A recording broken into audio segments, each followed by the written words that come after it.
I'm standing on the stage. It's been shared with B.B. King, Etta James, the Temptations, who stood on this stage looking out at the people of Detroit.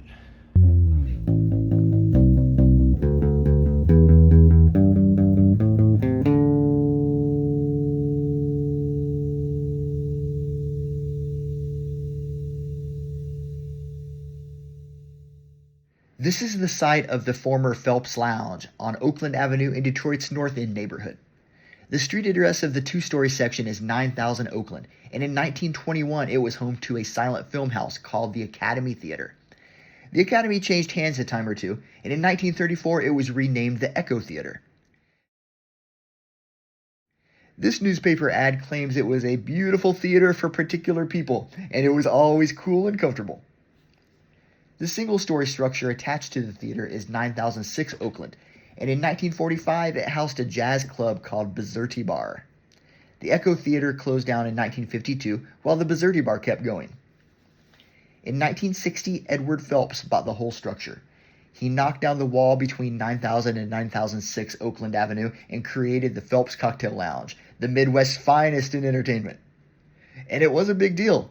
The biggest names in blues, R&B, and funk music came to Detroit to play the Phelps Lounge. The Temptations, James Brown, Etta James, Little Richard, Bobby Bland, Jackie Wilson. There's a famous story that in 1968, George Clinton transformed the Parliments into the Funkadelics during a 10-show residency at the Phelps Lounge. It was considered a Class A nightclub in its heyday. But that heyday passed. The city of Detroit was changing. The final show at the Phelps Lounge was on November 23, 1980, with Bobby Bland and B.B. King.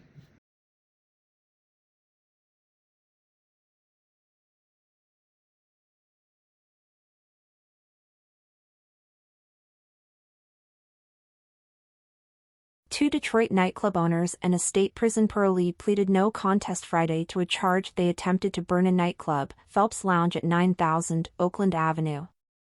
Edward Phelps, 54, of Clinton Township, owner of Phelps Lounge, and two Detroiters, Cornelius Watts, 54, owner of Watts Club Mozambique, and Wesley Pierce, 30, a convicted burglar, appeared before Judge Dalton Roberson. The planned arson, part of a scheme to collect $250,000 in insurance on the building last fall, failed because the men unknowingly hired a police informant to burn down the structure. The three originally had been charged with conspiracy to burn property, which carries a maximum 10-year sentence.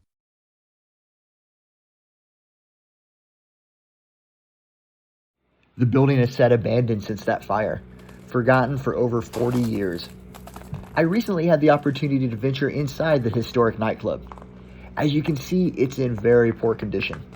I feel quite fortunate to have been able to capture this footage before the entire dilapidated structure collapses.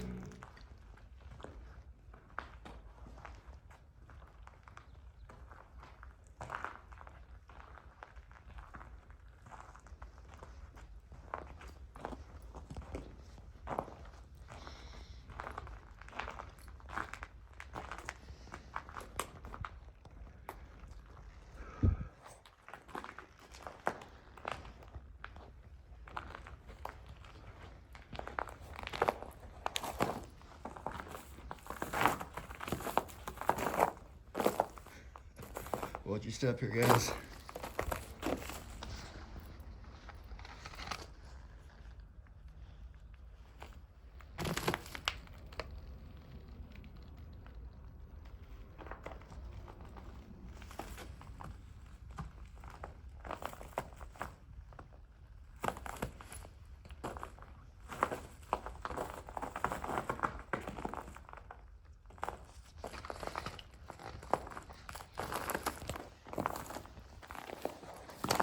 Dance floor.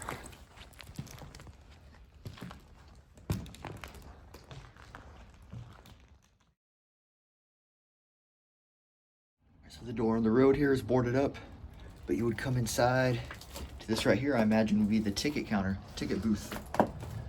Purchase your tickets and then come inside the pink doors. One of them's laying in shambles on the ground here. And ladies and gentlemen, welcome to the Phelps Lounge. Look at the roof coming down. Snow. There's a second floor, I guess. Or no, that's just some attic space. Some seating left. There's the stage. And pretty extensive bar system. Part of it.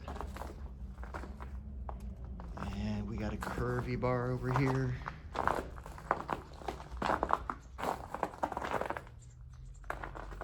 Some risers for your liquor, maybe. And the bar continues over here, a nice curve. And of course the roof is even more destroyed. Man, it looks like a nice day out there. It's cold though. Look at all this snow inside.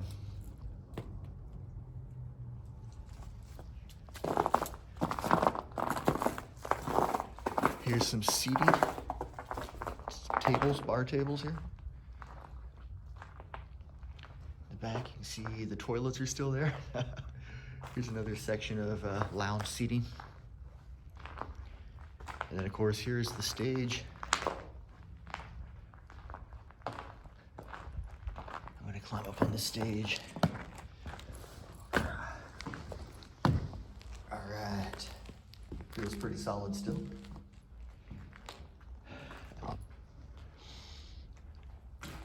I'm standing on the stage. It's been shared with B.B. King, Etta James, the Temptations, who stood on the stage looking out at the people of Detroit.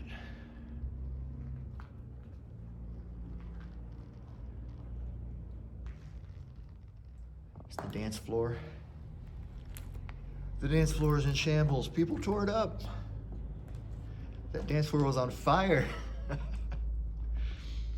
can see how the edge of this wall here matches the curve to the end of the stage. I mean the end of the dance floor. The Phelps Lounge was a pretty pink, I guess.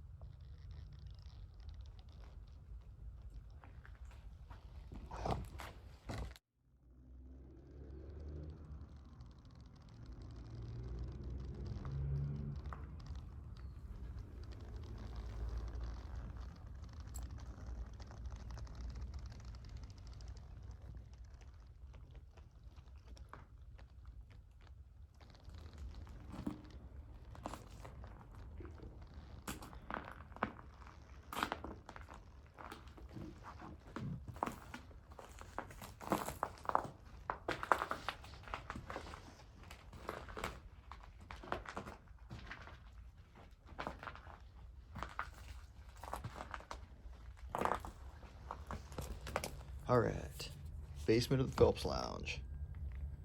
Here we come.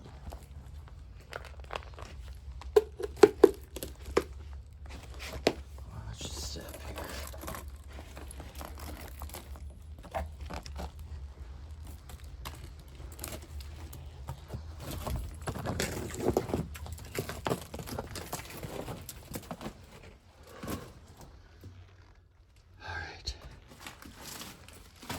Basement of the Phelps Lounge.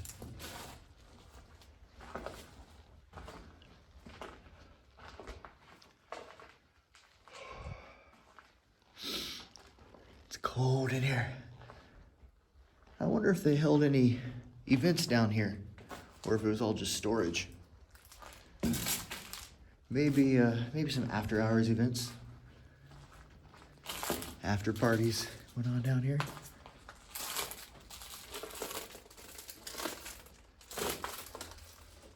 I saw this corrugated metal and painted brick cinder block down here. What's down this tunnel? Wow, look at all these old bottles, man.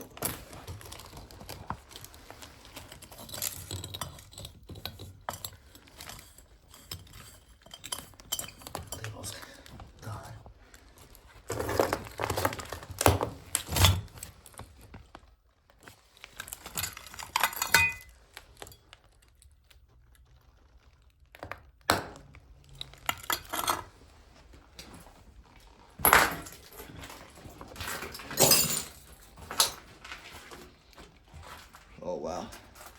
floor is caved in over here. Oh, this was on the other side of the bar. I remember seeing this.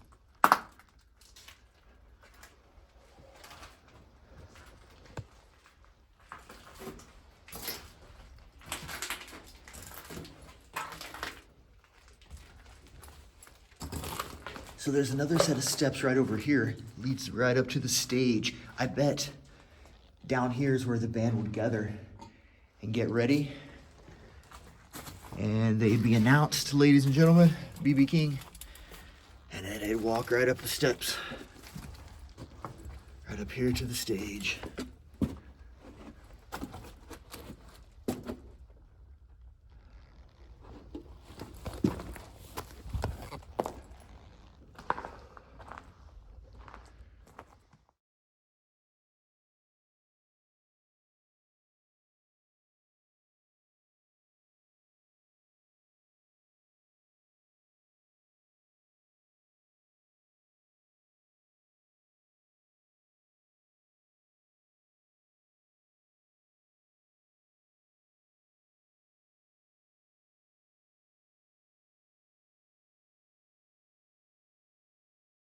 All right, so I climbed over the wall. This is not the ticket counter. This was the coat check room. Look at this.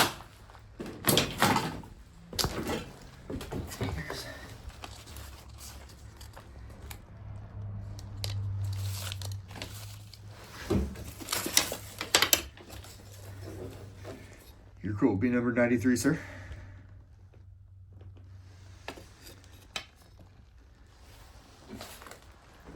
And then over here, I couldn't get through this way because the ruined floor, but I think there's apartments up there, or at least there's an upstairs. Oh wait, the stairs are right here behind this door. Oh yeah. Oh man, we gotta be careful on this floor. Okay. What we got here? United Airlines. Is there a date on here? I always like to see dates on things. It's just fun to see. Oh, it's September 1981.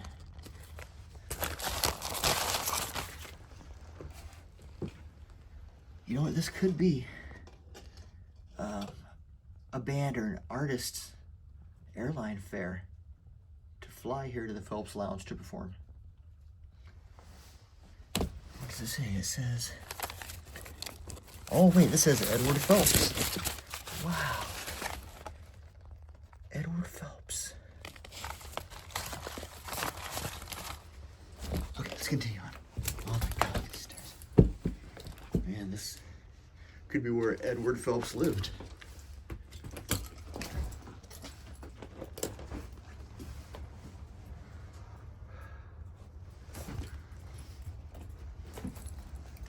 Okay.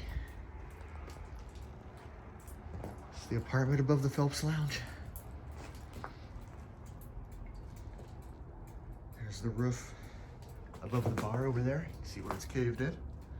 We saw that from down below. Here's the floor of this apartment caved in. And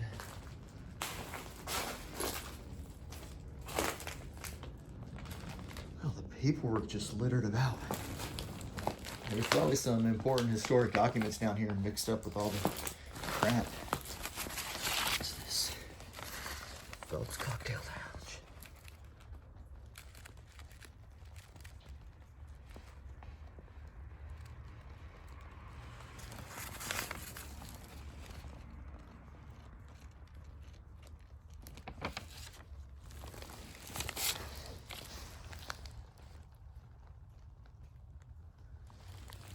$1981 tax forms for the lounge. Always financial trouble with places like this in there.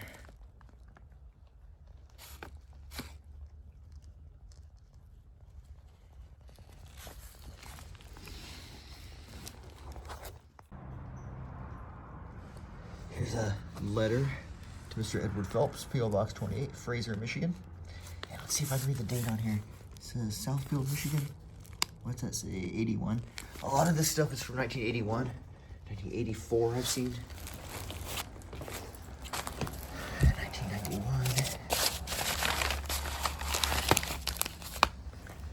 Oops. Edward Phelps versus East Side Frame. Uh-oh. We got a lawsuit on our hands.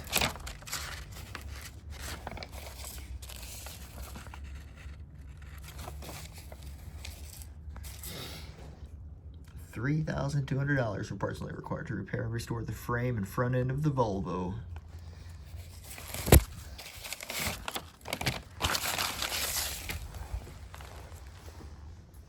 Mr. Phelps had a lot of lawsuits going on, it looks like, huh?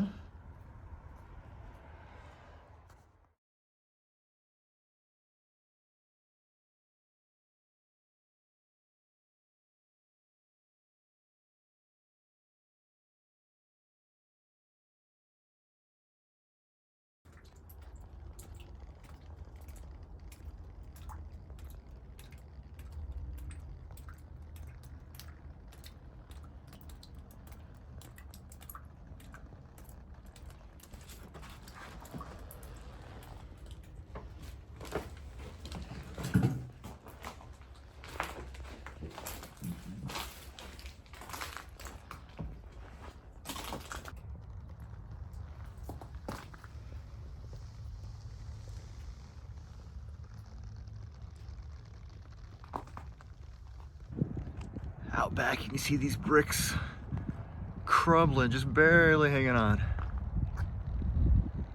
And the icicles hanging off the support structure. This building, it's in bad shape. On the side, they've painted a really nice mural.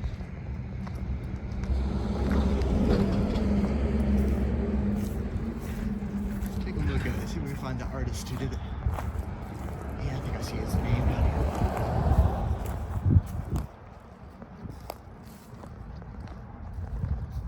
Oh, maybe not.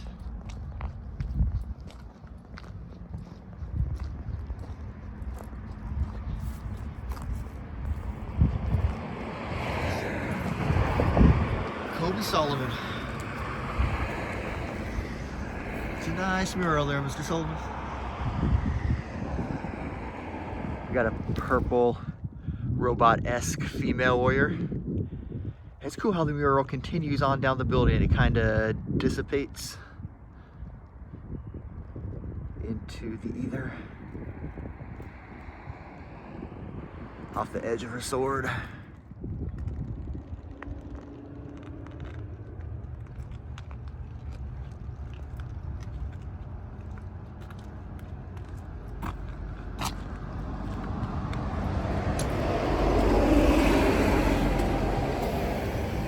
Front door to the Phelps Lounge.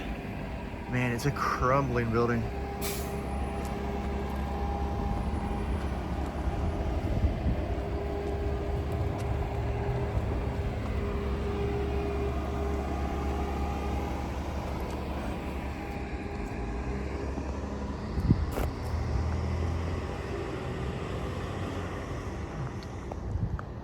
Here's the outside of the Phelps Lounge. Nothing hinting at the history inside.